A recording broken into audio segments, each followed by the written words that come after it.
CNN is out with an article on the 22 Democrats who might run in 2020. That's 22 by their count. Now, I'm not going to go through all the people with you because some of them are honestly nobodies and have absolutely zero chance. There's even a few on the list I never heard of, which is, that's unlikely, like that would have been the case, because people who are considering running, you would think somebody who's got their nose in politics day in and day out, the people would at least have enough notoriety where somebody like me could look at it and go, oh, yeah, I guess I know who that is, even though they're a peripheral figure or whatever. No, some of them I don't know, so we're not going to go through all of them here, and they didn't even add everybody on the list that they should have added. At the end, I added one or two more that they forgot about, but let me give you, the likelihood that these people run, what their chances are, so on and so forth. So the first one is Howard Schultz. This guy is the CEO of Starbucks. The likelihood he runs is probably not very likely.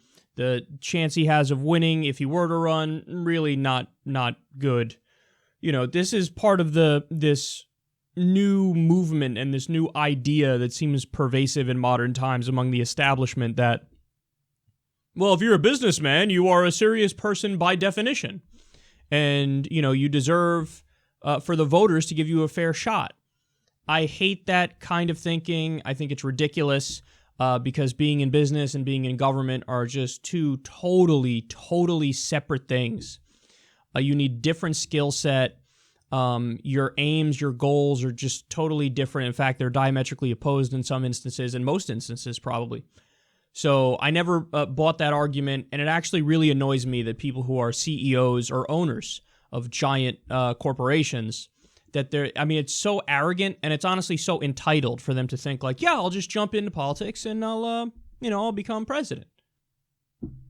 Because what's left, on the roadside? Policy.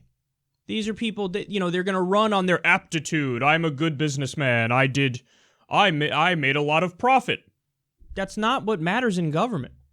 What are your policies? What are you going to fight for? How are you going to represent the American people? So Howard Schultz, step aside. Then we have Sheryl Sandberg, Facebook COO. This is yet another example of somebody who, if you bring up Sheryl Sandberg in D.C. or New York or, L.A., you bring them up within that establishment bubble, people will get excited. They'll be like, oh, Sheryl Sandberg, ah! Bring it up to anybody who's not in that bubble, and they're like, fuck you. They just have no interest, because, again, it's just so entitled for, these kinds of people to think like, yeah, I'm going to be president. Well, then expect continued Republican victories, even though they're colossally ridiculous and dangerous. All right, next, Mark Cuban. Oh, God. Oh, I feel a pain in my stomach. This is the Democrats' answer of, well, how about we go with our own bombastic billionaire? Now, I showed you the clip from a while ago. It was Jake Tapper and Mark Cuban. They were on Jake Tapper's show, and Jake Tapper basically gets Mark Cuban to admit, like, yeah, no, I kind of agree with Trump on, and there's a list of things, taxes, various economic policies, deregulation. As he portrays himself as this, like, yeah, I'm going to take Trump down and be like, liberal, bombastic billionaire. When you dive into the details, you find out, no, he's on his side. He agrees with him on a lot of things. So the idea that you would put this guy in instead of Trump, it's like, well, that's how we know the establishment is screwing us. Because at the end of the day, they still get their tax cuts. They still get their deregulation, which, by the way, threatens the fundamental underpinnings of our economy. There's going to be a giant collapse, and that's one of the main reasons why there's going to be a giant collapse.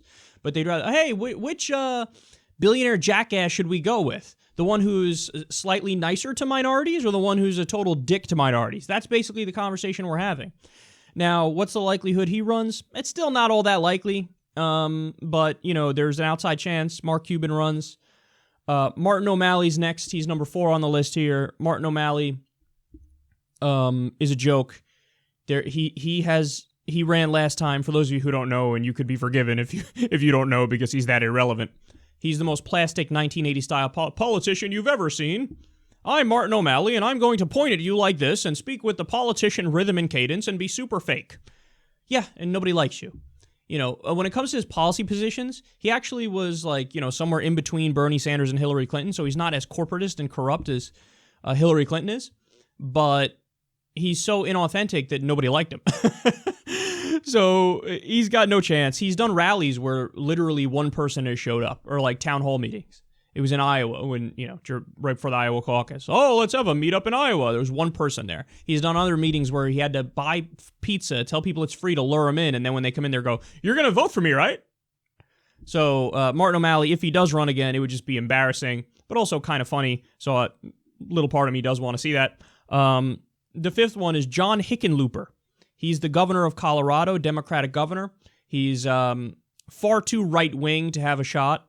Then we have Terry McAuliffe, a Virginia governor. He's besties with the Clintons, and he's a corporate Democrat extraordinaire. Nobody should want Terry McAuliffe to run.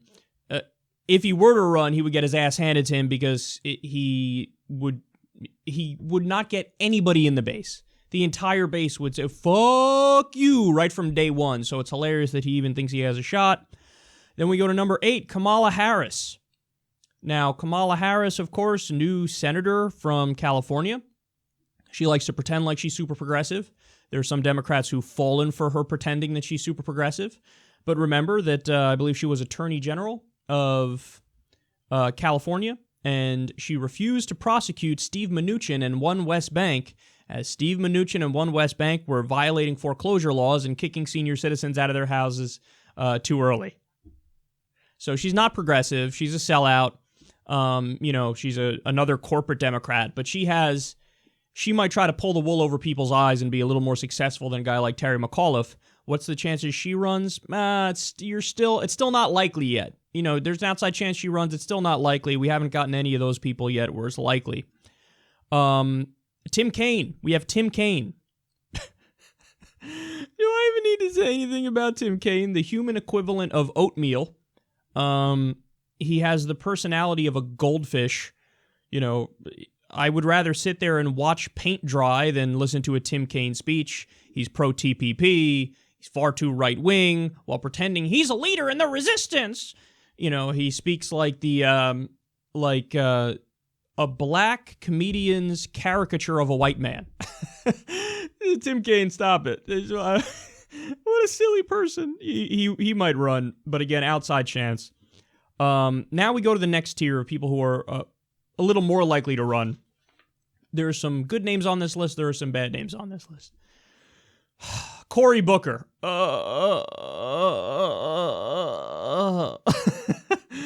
Can't tell you how much I despise Cory Booker. I despise him with a burning passion.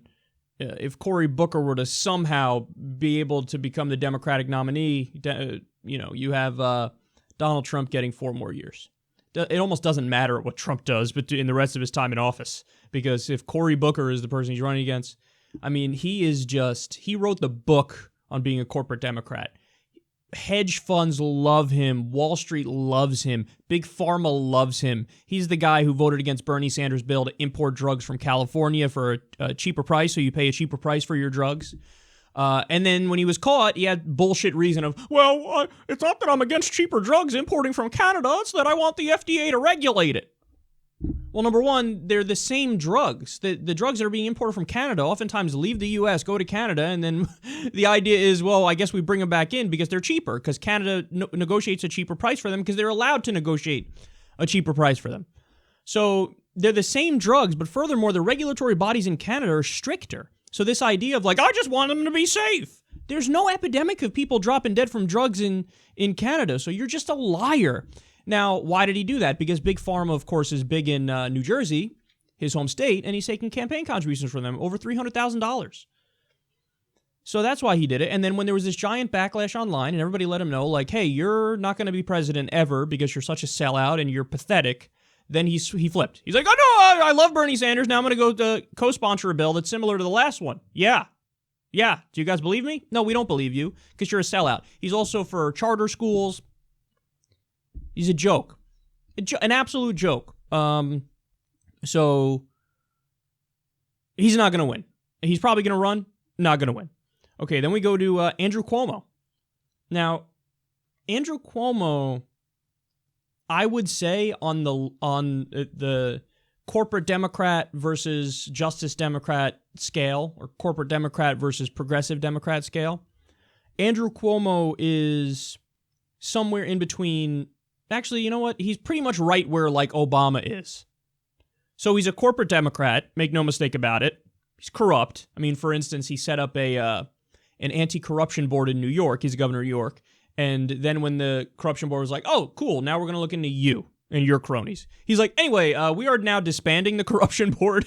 So corporate Democrat, super corrupt. Another thing he did that I hated was he cracked down on BDS. So anybody in the government, New York government, who is pro-BDS, they basically get like their contracts revoked immediately. Just anti-free speech crackdown. So he's done a lot of things where you go, oh, you sad, sad person. But then the other part of him is, again, like Obama, he does some progressive things where, you know, he play up those things to try to get elected. So, for example, he recently did a Bernie Sanders-backed and inspired free college bill in New York. Now, it's not a perfect bill by any stretch of the imagination, but now, you know, New York is the first state that's doing free four-year college, free four-year community college. So it's a giant step in the right direction, and he can use that and run on that. And if he's smart, he would never shut the fuck up about that. He also increased the minimum wage in New York, which was something that's great. He also did a new solid background check bill and gun regulation bill after Sandy Hook. New York was one of the states that actually took action and was able to successfully get through regulation like that. So, yeah, he's done a few good things, but he's also done horrific, corrupt things, which is why I put him pretty much exactly in the category of Obama. Out of all the people we've named so far, he's the best, but that doesn't mean much. It's still not that good. Okay. Then we go to Al Franken. Al Franken is apparently considering a run. Okay, now I immediately go back on what I just said. Out of all the people we've named so far, Al Franken is the best. Another thing about Cuomo is he backed Hillary very vocally over Bernie early on, which to me is like, strike one, you're out. You're really not all that progressive if that's what you're going to do. Al Franken, I'm not sure. You guys will know. You can write it in the comment section. I'm not sure if he backed Hillary or Bernie, or if he stayed out of it until a certain point or whatever. I would guess he probably backed Hillary as well, which means he's a corporate Democrat too. But I would put him as more progressive than Andrew Cuomo. I actually think he would have a shot if he ran, by the way.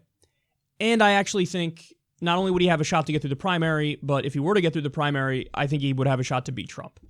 And he's still got a streak of corporate Democrat in him, but there's also, kind of like Obama, he's got that streak of being somewhat progressive on things too. And the thing about Al Franken, he's got this intangible factor that a lot of these other people don't have, which is he's as good of a public communicator as you can get, where he's a comedian. So comedians, they know how to connect with people, they know how to tap into what people are feeling, and they know how to make you laugh, and they know how to be likable in the eyes of people. Now, some people might scoff and be like, Al Franken, silly. But remember, that's exactly what people said about Donald Trump. Like, Donald Trump, yeah, right, like, he's going to win. You could easily see that happening with Al Franken. Like, oh, yeah, Franken, he's going to win. Everybody said he wasn't going to become a senator. Then he became a senator. And again, out of all the people so far, he's the least corporate. But he's still pretty corporate. All right, then we go to... Oh, God, Mark Zuckerberg. Mark, the fucking Facebook guy. Come on, Mark.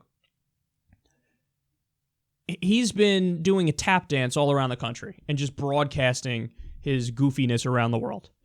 So he was fucking feeding cows in the Midwest, and he was in Michigan on a fucking factory line like, I have a newfound respect for all these middle-class workers, and all we should do is care about their lives and try to make them better. And, according to his friends, not only does he want to be president, he would like to be emperor of the world. I don't doubt that for a second. I think he would get his ass handed to him. I think he wants to run. He's doing like a fucking tour of the country and being very vocal about it. Trying to look at me, look at me, look at me. But yet again, man, I think people are super fucking sick. Like, the Democrats are not like the Republicans. The Republicans, they say, like, yeah, we hate celebrities, we hate Hollywood, so stupid. But you give them any celebrity at all, and they fucking come in their pants. Like, We got Mel Gibson on our side. Vince Vaughn too. Clint Eastwood, invite him to the RNC. Have him talk to a chair. It'll be the best thing ever. Oh my God, we hate stars so much, but Donald Trump for president? Oh my God, I love Donald Trump. Let's all go vote for Donald Trump. What happened? I thought you guys hate celebrities until it's fucking Donald Trump, and then you pick one to be president. Ronald Reagan was a fucking actor. They say they hate celebrities. No, they love celebrities, and they're jealous because a lot of people in Hollywood don't like them.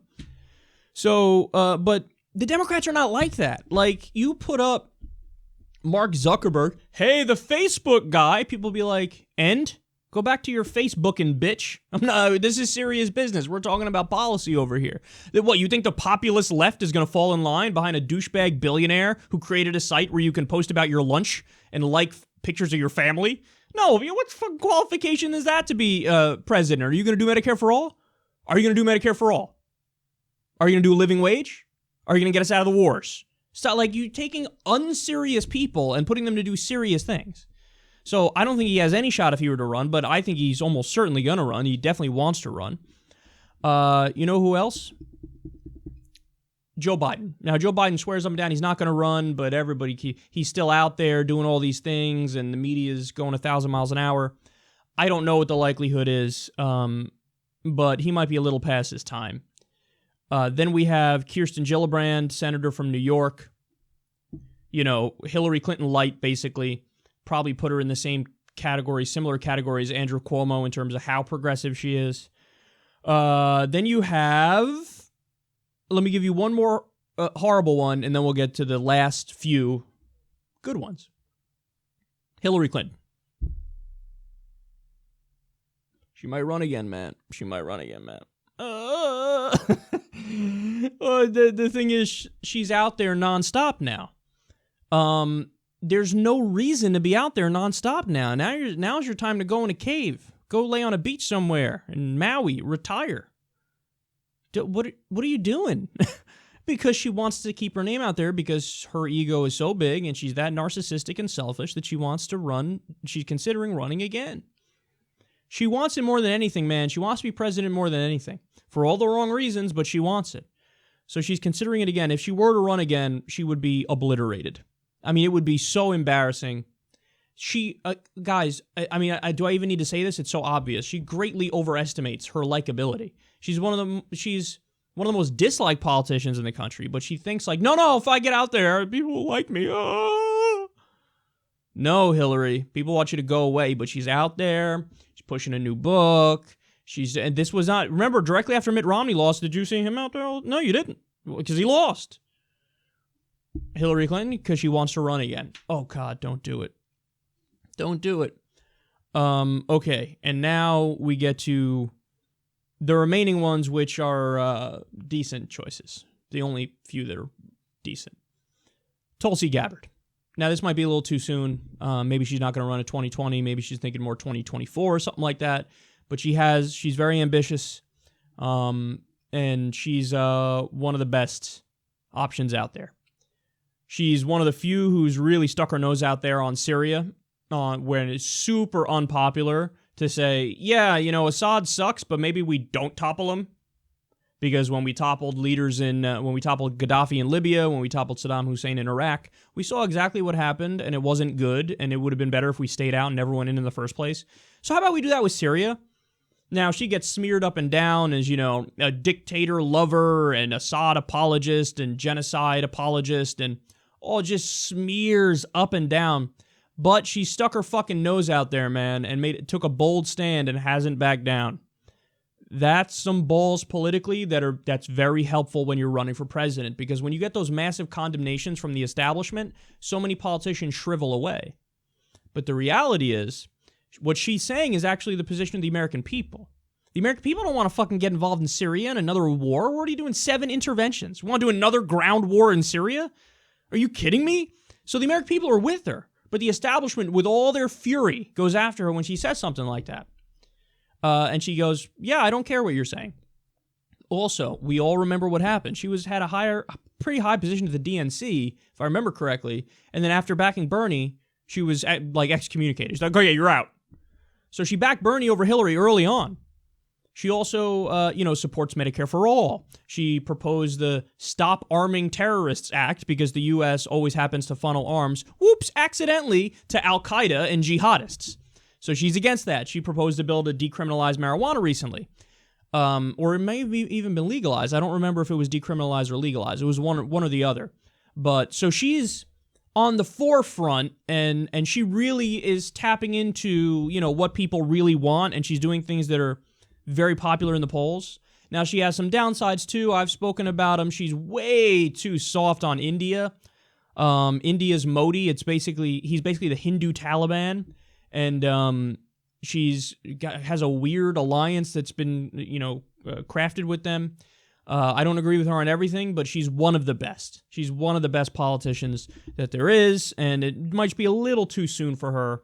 Time will tell. Okay, then Elizabeth Warren. Elizabeth Warren might run. Now, you guys know my spiel on her when she didn't endorse Bernie Sanders, and she did the political calculation of backing Hillary, I think, to try to have more sway over them, the soon-to-be Clinton administration in her mind, because she didn't think Bernie had any chance. I don't agree with her. It was a calculating move, but it wasn't principled. So what she showed is she's no Bernie Sanders. She's not. She used to be squarely in that category. Like, oh, who are the best? Oh, no question. You have Bernie Sanders, you have Elizabeth Warren. Next question. Like, that was the two you'd give when you say who's, the leaders of the progressive wing. But now it's really not Elizabeth Warren anymore. Keep it real because of what she did there. But she's still, like, the second best option. You know what I mean? Like, in the category of the real, progressives, you go Bernie Sanders, maybe you throw Tulsi in there, and then you have, like, a level below them, like the Keith Ellisons and the Elizabeth Warrens. So still a pretty solid choice. She largely gets it. She largely gets it. She's pissed us off a few times, but to pull the lever for her over Trump is a no-brainer. So she might run. In fact, I'm pretty convinced she's going to run, which is good. And then the last one who might run again is Bernie Sanders. Now, would I vote for Bernie Sanders again? Of course. But I do think, I'm not sure if it would be the best idea for him to run, and here's why. There's going to be some percentage of people who are just going to look at his age and go, dismissed. And then he has no chance. So it's not that I wouldn't vote for him because of his age. Of course I'd vote for Bernie Sanders. He's Bernie Sanders. I'd vote for Bernie Sanders' carcass over Donald Trump or many of the other Democrats on this list.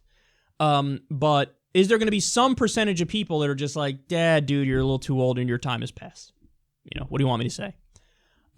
So I think him and Elizabeth Warren are going to sit down and have a conversation at some point, and they're going to come up with a strategy, and they're going to determine who's running. And, I would think that Bernie would defer to Elizabeth Warren, and Bernie will have some sort of role, of course. If he doesn't run or if he does run, he's going to have some sort of role. But what you'd want is you'd want to have one person who's that real representative of the progressive wing, and then you'd want, unity among the progressives around that one progressive. Because if you have, let's say Bernie Sanders and Elizabeth Warren run at the same time, you split the progressive vote, and then you open the door for a corporate Democrat, like, say, Andrew Cuomo, to rise up and get more votes. Because you've split the progressive vote, and then, the partisan hack loyalist Democrat wing could override the progressive wing if you split the progressive wing. So this is a little bit more, we're getting now more into strategy and stuff, but there is a chance that Bernie would run again. I think him and Elizabeth Warren need to meet, and whoever the other progressive Democrats are who might run, Tulsi Gabbard, you need to meet and figure out exactly what your game plan is going forward. But there's your 2020 speculation. We're doing it way too early, but nonetheless, I thought it'd be interesting to give you guys who might run, who almost certainly will run, what their chances are, and just how good of a Democrat they are.